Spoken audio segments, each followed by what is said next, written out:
Speeches are the most direct way that politicians and anybody in public life can communicate with their audience, with voters, with each other as well. If you want to influence a politician and you have them attending an event that you're holding, then it's an incredibly effective way to get your message across. It's very powerful because you've got them as a captive audience. It's the most direct opportunity that you get to communicate with people. You know, a report, a letter, an article, people will read it, it can have a powerful effect. But a speech speaks directly to people. People get moved and motivated by speeches. A speech, it can persuade people in ways that an article or report so rarely can. A good story well told in a speech, a good example, a powerful message can have a real impact in getting your message across, can change the public agenda, can send people out of the room with a spring in their step, persuaded of what you're trying to argue. Speeches, I find, are the most accessible and direct way of understanding which direction politicians are going in, because of the way in which they have to communicate. They have to be succinct, because they have to be relatively short. You know, you'll get a 200-page government white paper sometimes on some issues. That's a lot of paper to plough through. But when they give a speech to an organisation, if you're there in the audience or if you're reading it online, it has to be compressed into 10-15 minutes often, and they're forced to find succinct ways to get their message across, and it's a very good way of understanding the direction of the government agenda. I was back in the midst of time a parliamentary researcher for myself, and you usually have a wide range of things that you're doing. You're working on legislation, you might be drafting correspondence, you'll be drafting articles, letters, and drafting your MP's speeches as well, both for inside and outside Parliament. And you get thrown in at the deep end. People are often relatively new graduates, or they've come in from another career outside. And speech writing is a very distinct skill. It has transferable skills from writing articles and essays, but it's different. Some of the lessons that we learn for writing essays and academic work actually don't apply so much in speeches. It can be more like conversation. It can be more about communicating with, it can be more like a face-to-face conversation, but for a large group. The advanced speech writing course goes into more depth in terms of analysing what it is that makes speeches great.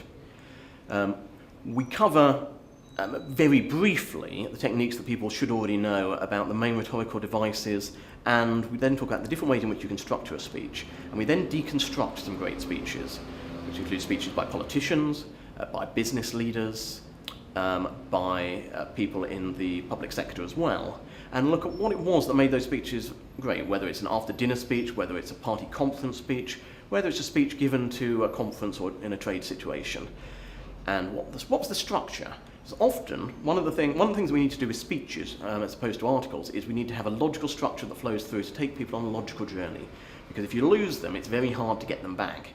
And one of the things that makes a lot of great speeches great is the way that it takes the audience on a logical journey, bringing in the evidence to support the speaker's case, and then it makes a very persuasive argument for why they should take the speaker's view.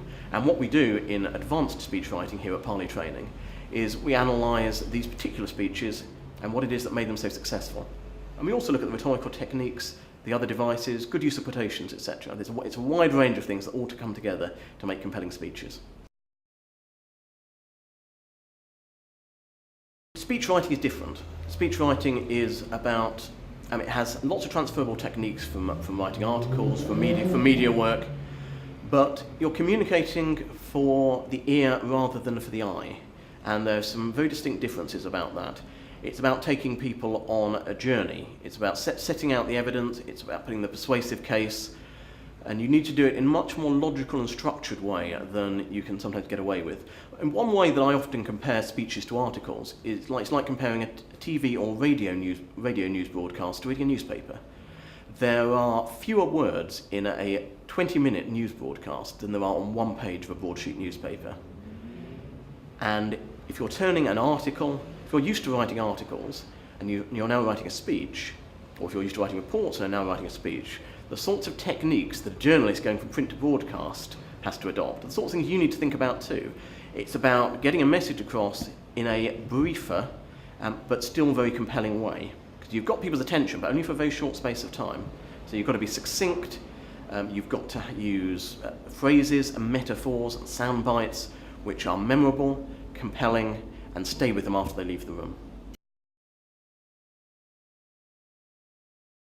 I think the major challenges in communicating public policy ideas are finding ways to communicate them that are memorable. I've lost track of the number of articles and papers that I've read where the next day nothing stayed in my head. With speeches, you at least have a fighting chance to get across your message, partly through use of repetition, partly by use of techniques like the rhetorical question, like run of three, contrasts, metaphor. Similarly, storytelling. Storytelling is a much underrated part of speeches. Look at all the great speeches and they're telling stories. There might be a story that runs all the way through, or it might be a story about something that happened to the speaker early in their life, or it might simply be about a situation that's relevant and that shows the truth that they're trying to communicate. I think people too often leave these out of speeches because they're hard. They require a bit of work. When you find a good example, a good story to tell, it's like gold dust. You should keep a record of it and use it in speeches whenever you have the opportunity. Because if you can put a story in people's heads, if you can conjure up the visuals in their heads, then you've done a fantastic job and you've made your content and your message compelling. Good speeches have great structure, great content, delivered in a compelling way.